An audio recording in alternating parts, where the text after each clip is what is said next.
Welcome to the Glitch Mob podcast. I am Monica Vanderpool. I'm your host today, and I am here with Melanie Verstraete from Phoenix.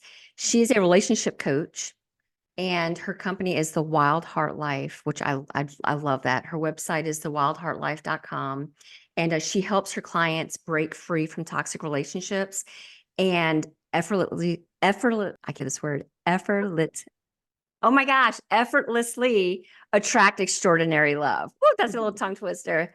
Yeah. Hello, Melanie. Hi. How are you? Welcome. Thank you. Glad to be here. Thank you so much for coming on. Can we start by introducing yourself and giving us a little background about you and what brought you here? Sure.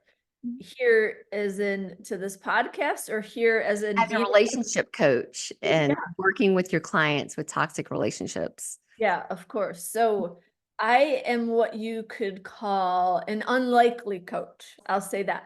So Yes. coaching chose me. It wasn't ever what I do currently and what I love and what my passion is in being a love and relationship coach. I never actually chose it. And what I mean by that is it came about through my own healing of my own crap, Mm, of my own pain around my own relationships. So, long story short, I grew up without my dad, even though today we're in each other's lives and we have a really awesome relationship. But as a little girl and as a young woman, he wasn't around. And by the time I was 21, I had 6 stepdads. So you can imagine, oh, you know, wow. little Yeah. drama, little Yeah. chaos. Mhm. And luckily, the majority of the stepdads were cool, but one, quite frankly, was a dick. And she was with me from ages 12 to 18, not 14. And the Yeah. best thing about him was a Doberman that was his called Duke. That's the best deal that I got out of that. But being around him, he was really emotionally abusive. So fast forward a little bit more, I start dating, I start getting in relationships, and I'm people pleasing, I'm self-sabotaging, I'm attracting the right guys and then ruining it, and then I'm attracting the wrong guys and then being like, oh yes. And I'm not knowing why I'm doing these things. And I end up getting married and divorced twice. And I have 3 kids with the first one. And, we could get into all kinds of dark stuff in there, but it doesn't really matter. They're both toxic. And so 6, 7 years ago, I'm in my early 40s. I'm standing in my kitchen and I'm, in essence, asking myself, what the fuck is wrong with you?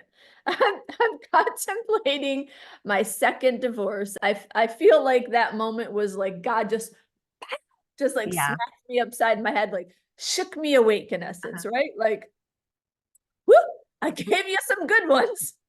Yeah. Did this last one work? Please don't make me do this to you again, right? And I'm standing there, and you could think that that would go down a really negative rabbit hole, but it was truly like what you could call spiritual awakening. Yeah. Because for the first time, I saw things really clear. For Mhm. the first time, I understood, or I was beginning to understand, that I'm the common denominator here. And what I mean by that is this is the question I asked myself that changed everything. What is wrong with you that you keep attracting and choosing these toxic men, right? Mhm. And yes, in today's society, which makes me crazy, it's so easy for us to be like, it's your fault, it's my parents' fault, it's the government's fault, it's the president's fault, it's my Mhm. ex's fault, it's society's fault. Right here. This is And the taking fault, responsibility. yeah, Mhm. of everything. Like if you don't like your life, only you can change it, right? Right. And in that moment, I realized that. In that moment, I could say, yeah, X number one was a narcissist and a jerk and an asshole. Yes. And X number two, was good to me, but then belittled me and then chose his family over me and, talk shit about me, right? And they'd all be true. But who chose them? Me. Mhm. Right here. Right? Yeah. So what part of me chooses men that treat me badly and stays there, right? So that was a beautiful awakening. It was a beautiful discovery. And that's what set me on the I'm a tongue tie right now too, trajectory, Trajectory. Yes. which would then lead me to be able to lead others and Yes. become a coach. Right. And so as I started to unpack my crap, right? I started to work on me like it was my job, Monica. Like I Yeah. was Yes, I felt broken. I really felt broken. Mhm. I know I'm not broken. You're not broken. None of us are broken. But there are things inside that are running us in our subconscious, in our unconscious, programs, conditioning, whatever you want to call it, that is making you, without you even realizing it, Mhm. choose the wrong people. Right. And and then you understand inside your body because you feel the disconnect, you feel Mhm. the pain, you feel the stress, you feel the anxiety. So in that I like to call unlearning and unbecoming, I did, you name it, I tried it.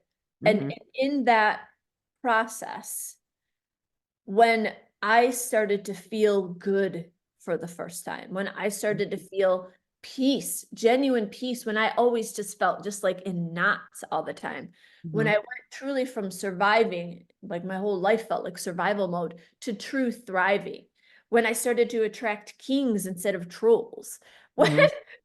when I fell in love with myself and I was Right. my worst critic, like the podcast that you listen to, Silence the Shit Talker, Yeah. that's the voice that ran amok in me all the time to tell me all the ways I suck and I'm not good enough and la la la la, right? Yeah. When all of those things started to just kind of just peel off like layers, right? It's like everything that I took on is true that wasn't. And then becoming the real me. That's when it became just so clear. I felt so good. And I just wanted to share it with everyone Mhm. that this is why you never found a career that you loved. Like I probably had 8 to 10 careers before that, Monica. Mhm. Like I was a designer at Ford. I did fix and flips. I went into architecture. I did medical device sales. Like I did lots of like highly coveted careers, Mhm. but none of it felt right because I was just chasing the money. And Mhm.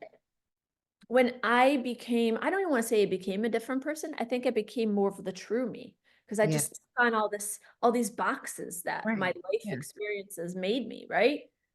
So when I shed all that crap and started to feel like the real me, that's when it just became this inner knowing, like intuitively, I was like, this is why nothing fit, because this is what I've been meant to do. Yeah. I know the way out, and I'm here to show others the way out. Mhm. You know that you hear the analogy of a grape has Mhm. everything that it needs in it, but it has to go through a crushing to become wine. Yeah. So Yep. it was almost like that. You grew up, you went through these relationships, and then you realized that you started, unpacking all these layers and became the wine. Yeah. You know what I mean? Yes. So Wild Heart Life, I love that name. Where did that come from? So originally my name was called Heart Centered Academy Okay. because, well, I'm always heart centered. I'm in my heart, and that's what I'm here to be and to do and to give out, right? And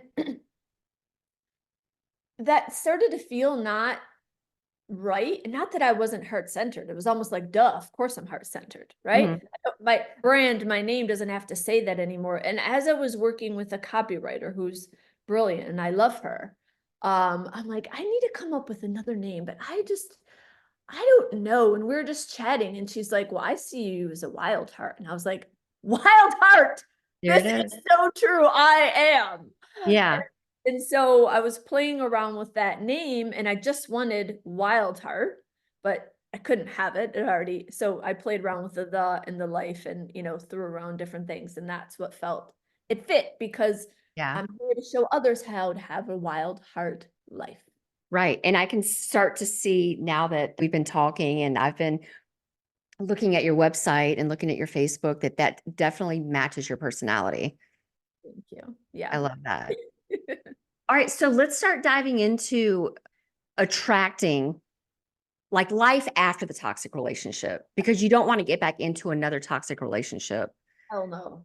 So let's talk about working on, I have a feeling you're going to say yourself so that you don't attract those toxic relationships in the future.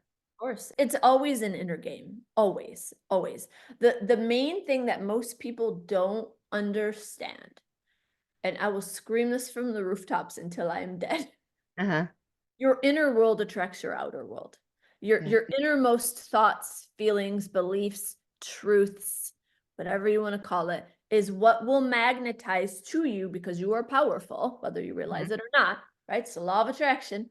And some people might be going, law of attraction. I don't believe in that. Listen, it's not Santa or the Easter Bunny, okay? It is universal law that runs all the solar systems, all the planets, everything that's here. So, which says, right, that which is unto itself attracts to itself. Like energy attracts like energy. So how could I have not attracted toxic when inside I felt unworthy, unlovable, not good enough? I got to prove my worth. I have to become whatever this person wants me to be so they don't leave me, so that they love me, so that they choose me. That's not the real me operating there, right? There's no divinity in that, right? There's no sovereignty, there's no empowerment in that. That's fear, worry, doubt, resentment, I don't know, all the crap, right? So Which is the enemy just getting in there. yeah, so it's like, okay, if I want to attract better, then I have to be better. And really what I want to drill home here is this is not about morality, because I remember, especially with the first husband, I remember that guy put me through so much, but I came out so much stronger. What he put me through could be like a horror film, okay? And I remember literally being on my knees, praying to God, saying, why are you doing this to me? I don't deserve this. I am a good woman. I've been a good wife to him. I'm a good mother. I'm a good person. Here's the truth of it. It's not about morality. I was never being punished. I wasn't being good to myself. I was dishonoring, abandoning, and hating on myself. And all he was a reflection of that. That's all he was. He was a reflection on the relationship I had with myself. So I always tell all my clients, if you want to find the one, you have to be the one. You have to feel good inside. It is not natural. Okay. It is not natural in who we are to be hateful, to live in fear, to be in poverty, to be in toxic relationships, to what our naturalness free is wild, is untamed, is fun, is playful, is love, is kindness, is giving to others, but never to our own depletion. And so when we're in that, and we don't realize this, right? We don't realize this because these are like unconscious programs that are running that when we're little, we become our environment. Everything comes in, everything good, bad, positive or negative, it doesn't matter. And we take it on as true. And we think in a certain way, we feel in a certain way, we believe in a certain way. And then we grow up and we become adults. And it was either a good program or it wasn't such a good program, right? For most of us, it's not such a good program and it needs a damn reboot, right? So we find ourselves as adults dating and in relationships. And really what I see over and over and over again, Monica, is that we're little children running around in adult bodies trying to get our childhood needs met in another person. And you can't do it. You have to reparent yourself. You got to heal that inner little girl or inner little boy. You got to love the shit out of yourself no matter what. And then all the things out there will start to change for you. Yeah.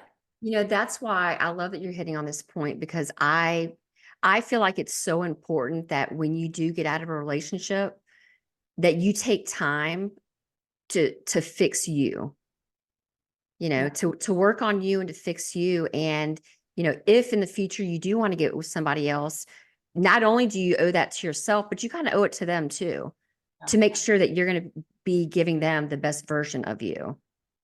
It breaks my heart when I see people get out of a relationship and hop right into a relationship, or start a relationship before you end it with that relationship. That really drives me nuts.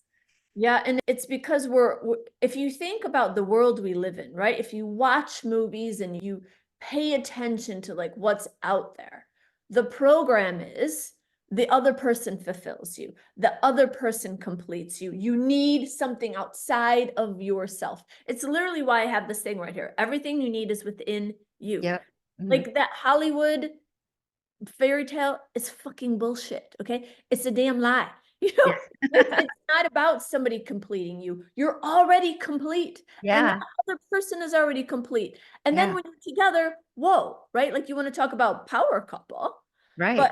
But if you're over here and like, I'm not good enough and I need this person over here to fill up my cup, it's not possible. And Yeah. it's not even it's not to say somebody doesn't add joy and happiness. Of course, they add to your life, right? But they can't Mhm. complete it per se. Yeah. Like that's your job.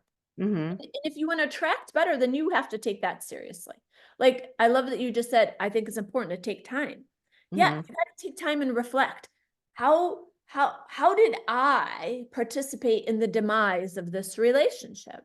And Hmm. it's not about self-loathing, it's about growth. It's about you didn't know what you don't Yeah. know, and now I'll do better. Yeah. Yeah. So what are some tips that you give your clients to help them start that journey of um working on you and fixing? Do I use the word fix? I don't Yeah, know. I know. It's such No, an it's not actually because we're accurate, not. but we think that. We think Yeah. that. Yeah. Yeah. Well, the most important thing that I do with all my clients, and they don't even they don't even think that this is a thing, but nobody knows. You don't know. You don't realize. I help them have a way better relationship with themselves Hmm. because the common denominator in almost everyone I work with, and it started with me, and I'm the one that unpacked it in me first, and then saw it over and over and over again in others that I worked with. We attract and get into, okay, it's one thing to attract somebody that's not so great for you. It's another thing to actually get in a relationship with them, right? So we attract and get into, let's just say shitty relationships because we have a shitty relationship with ourselves. Hmm. And it requires a level of real, raw honesty with you. Stop Hmm. lying to yourself.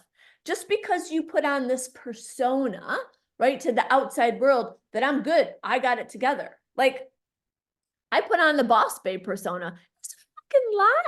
It was a damn lie, Monica. Okay. It was a lie. It Yeah. was a shield that I Mm. wore. And it was Yeah. a shield I wore out of protection. And I feel like this is really common, especially with the modern woman. When we are in our boss babe energy, it's because one, we don't trust men. Hmm. That's so we became the man. Most simplest way to say it. I don't trust men, so I'll become the man.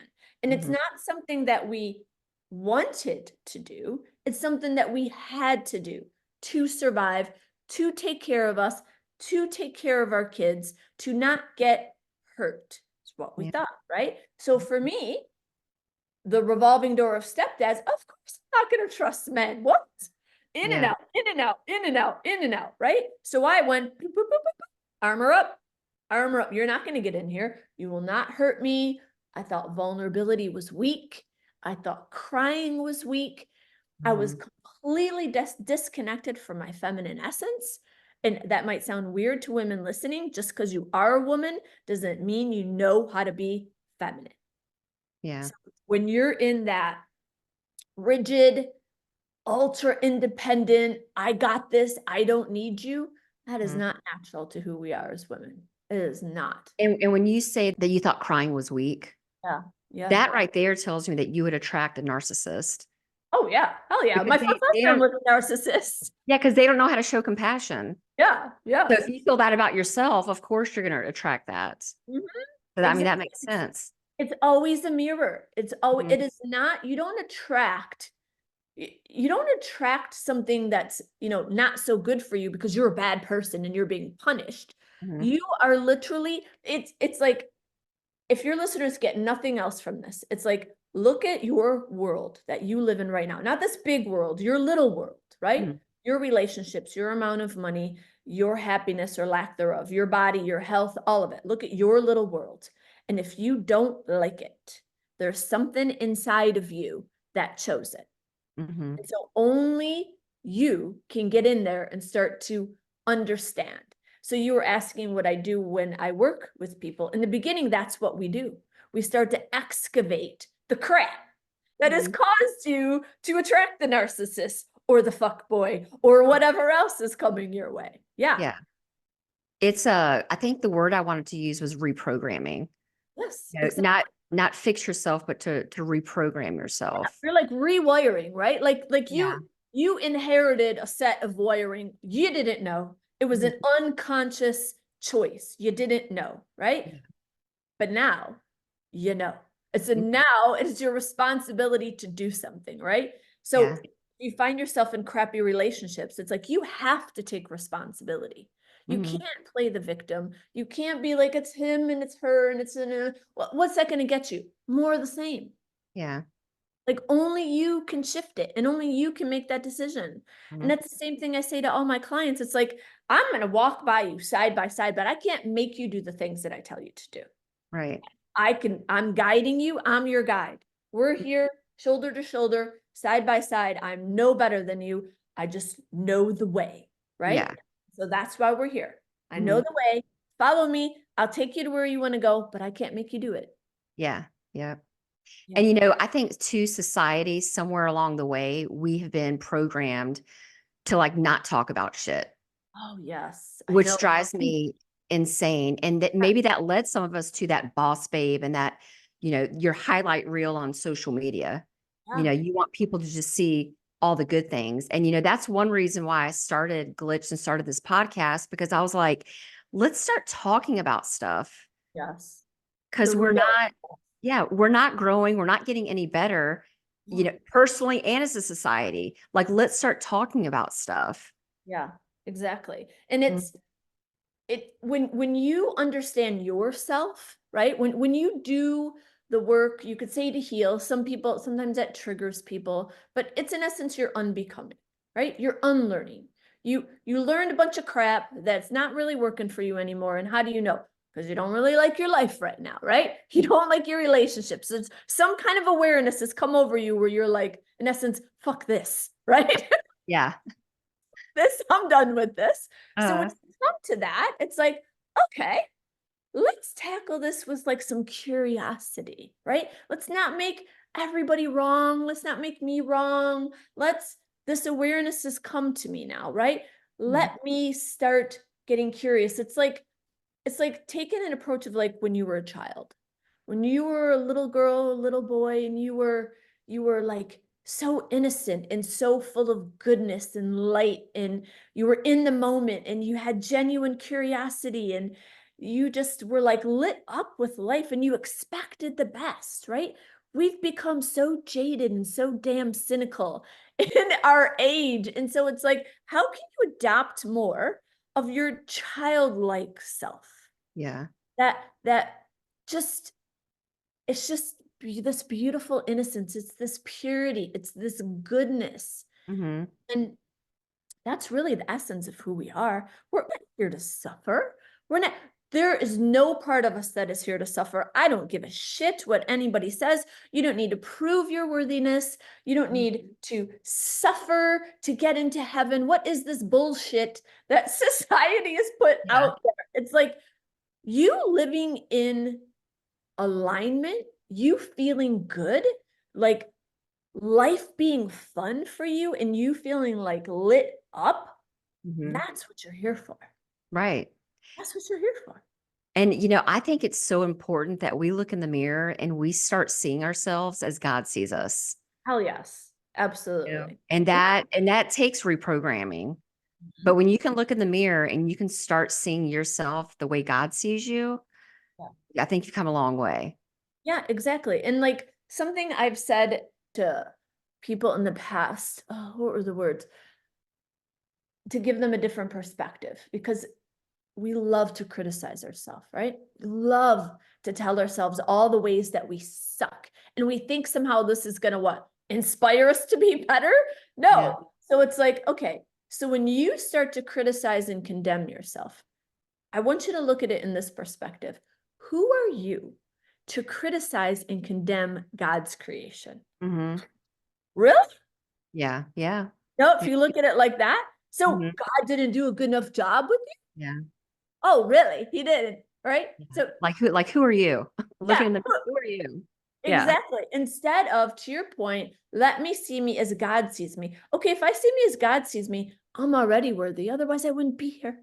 Yeah. I'm already valuable. Otherwise, I wouldn't be here. I Mhm. think the statistics are what, 1 in 4 trillion chance of being human. Pretty sure you're valuable and worthy, and you don't need to prove shit to anyone. Right. Yeah. So how do you know when it's time to, maybe start exploring other relationships? Like when do you know that you've truly worked on yourself enough that you're ready to hop into another relationship? Yeah. So that can go down another negative rabbit hole, meaning some people think, well, I'm not healed yet.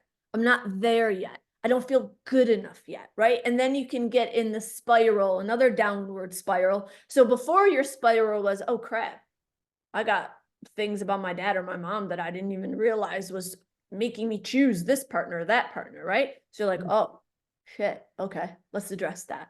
And Yeah. then you get to the space of, oh, I feel good. I've addressed the things, right? I'm like unburdened of this conditioning.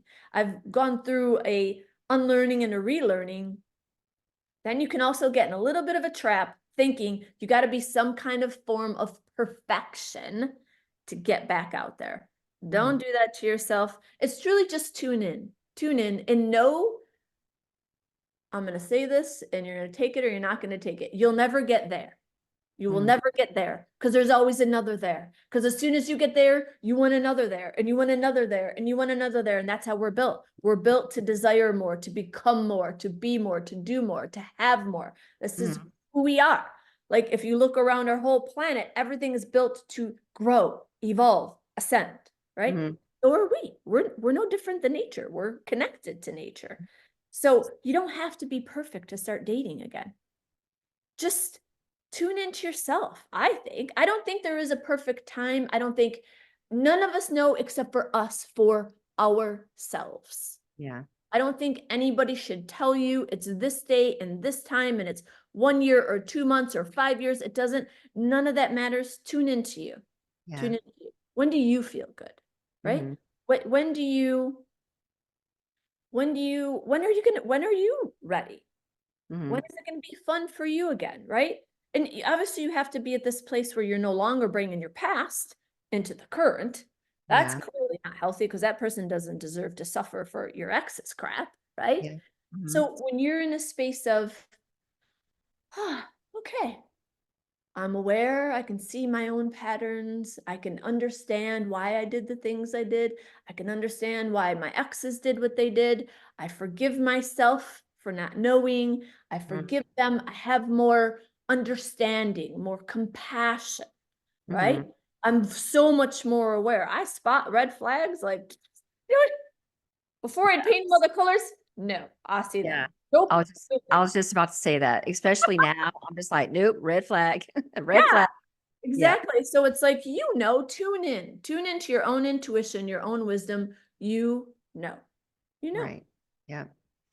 Well, you've already given so much really good advice. Can you leave us with like maybe one or two little tidbits for the listeners? Sure. I don't know if I said this or not, but it's here at the top of my mind. If you want to find the one, you got to become the one. Yeah, I love that.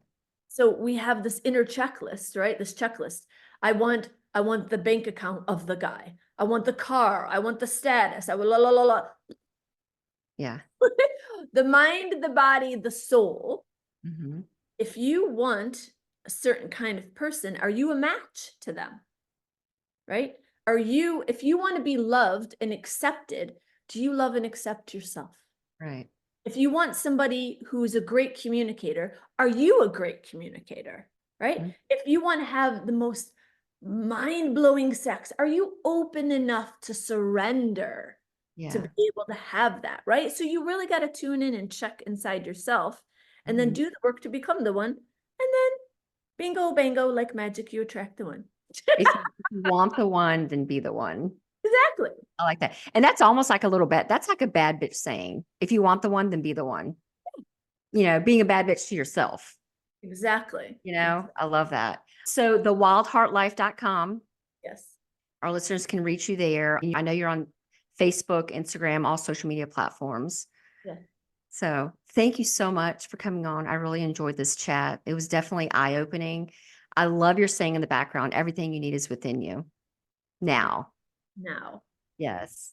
Thank you so much. Thanks for having me. It's been fun.